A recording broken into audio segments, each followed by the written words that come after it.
La contribution du rein dans la régulation de l'équilibre acido-basique, nous avons la charge acide issue de l'alimentation et du métabolisme chez un individu normal qui est de l'ordre de 60 à 80 nanomoles par jour. Et il y a d'autres systèmes qui contribuent à l'élimination d'une part de l'acidité, par exemple le poumon, par le biais de l'expiration et l'élimination du CO2. Le rein, il contribue aussi, il participe avec d'autres systèmes tampons présents dans notre corps à l'élimination de l'excès des protons H+, en ajustant le contenu plasmatique du bicarbonate en fonction des besoins. En cas d'insuffisance rénale chronique, on a ce qu'on appelle l'acidose, c'est-à-dire qu'il y aurait une diminution du pH sanguin et une diminution du pH du milieu interstitiel. Alors ça engendre bien sûr plusieurs problèmes, mais le symptôme le plus caractéristique et le plus révélant d'une acidose, c'est la déminéralisation osseuse, parce que quand il y a beaucoup de protons qui circulent dans le sang, eh bien le corps va essayer de trouver des minéraux, donc de puiser les minéraux qui sont présents au niveau de l'os pour donc neutraliser les protons H+. Donc la conséquence, c'est aussi une dégradation de l'état général, une perturbation du métabolisme du foie, une perturbation au niveau du système nerveux, une augmentation du rythme respiratoire. Donc il y a un état, une dégradation de l'état général avec un état inflammatoire et douloureux dans tout le corps généralisé dans tout le corps. Parmi les fonctions du rein, les plus importantes, c'est la fonction d'épuration qui cible deux types de produits, donc les déchets métaboliques, à savoir l'urée qui est issu du métabolisme des protéines, l'acide urique qui est issu du métabolisme des acides nucléiques et la créatinine qui est issue du métabolisme de la créatine du muscle. Je vous rappelle que la créatine, c'est un produit qui est issu du métabolisme de certains acides aminés qui est synthétisé dans le foie, dans le rein et qui intervient au niveau de la contraction du muscle squelettique. Donc on trouve la créatine, une quantité importante de créatine au niveau du muscle squelettique. Elle est connue pour être le précurseur de l'ATP par le biais donc de la phosphocréatine et il intervient au niveau donc de la contractibilité et de l'augmentation de la masse du muscle squelettique. Les déchets de la dégradation de cette créatine donnent la créatinine qui est éliminée par le rein. Nous avons aussi l'urochrome qui est un produit issu du métabolisme d'hémoglobine. Et nous avons aussi l'élimination des hormones. Et c'est parce qu'il y a des hormones dans les urines qu'on peut faire pas mal de tests, par exemple le test de grossesse, où il y a une détection de certains types d'hormones en période de gestation. Il y a aussi l'élimination des substances xénobiotiques, c'est-à-dire qui sont apportées par le milieu extérieur et qui ne sont pas des substances en général naturelles, par exemple les additifs alimentaires, les pesticides et les médicaments. Alors, bien sûr, quand la fonction d'épuration n'existe pas, eh bien, il va y avoir une accumulation des déchets métaboliques.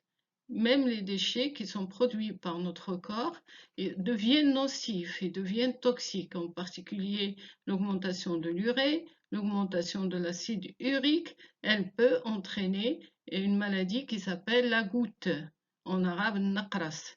Cette maladie, elle se traduit par donc l'accumulation des cristaux d'acide urique au niveau des articulations et ça donne des douleurs terribles. Le seul traitement qui existe actuellement adopté contre la goutte, c'est la colchicine. Alors il y a aussi l'augmentation de la créatinine, donc parmi les symptômes de l'insuffisance rénale, eh bien, c'est l'augmentation de l'urée et de la créatinine. Alors, il y a aussi l'augmentation de la quantité des substances toxiques. Il y a donc possibilité d'être intoxiqué par les médicaments, donc, et ça, les médecins en tiennent compte pour prescrire une ordonnance à une personne qui a une insuffisance rénale, eh bien, ça se fait avec une vigilance énorme pour éviter justement le risque d'intoxication par les médicaments.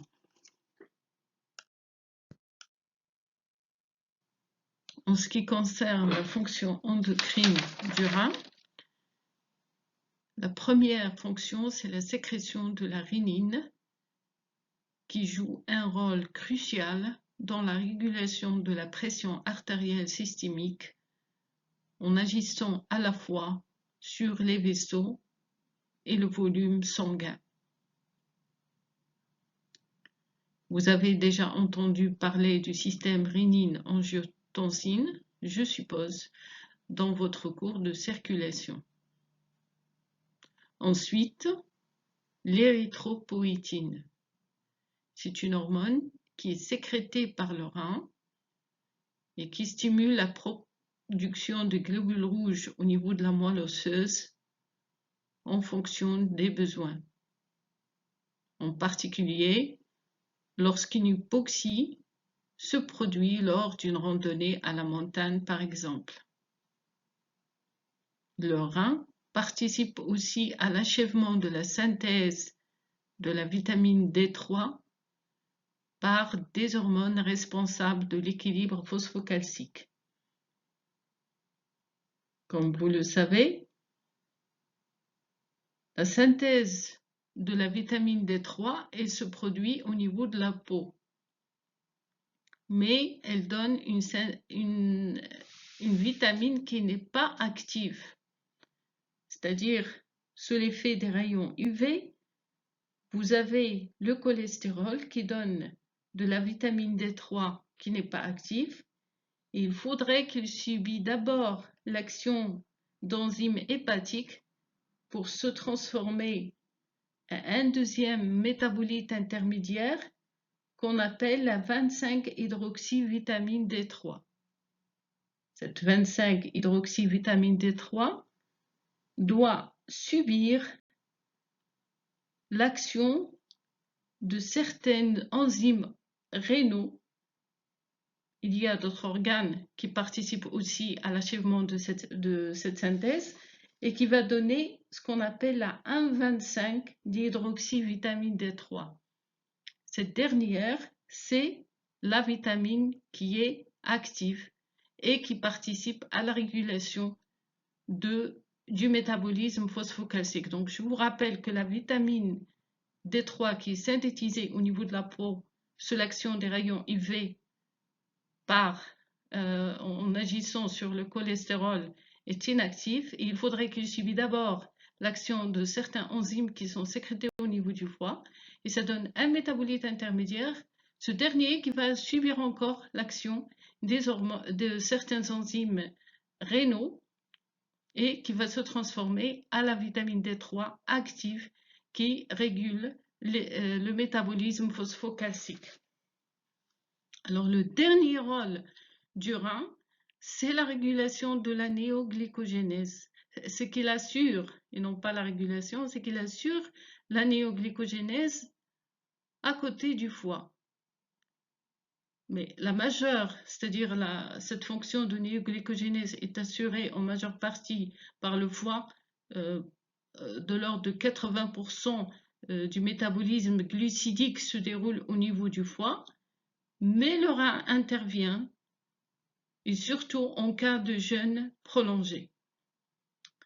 Donc, Une insuffisance rénale chronique pourrait être responsable d'une hypertension par perturbation donc du système rénine-angiotensine. Il peut aussi donner une anémie parce qu'il n'y a pas d'érythropoïétine qui va stimuler la sécrétion des hématies, la maturation et la production des hématies.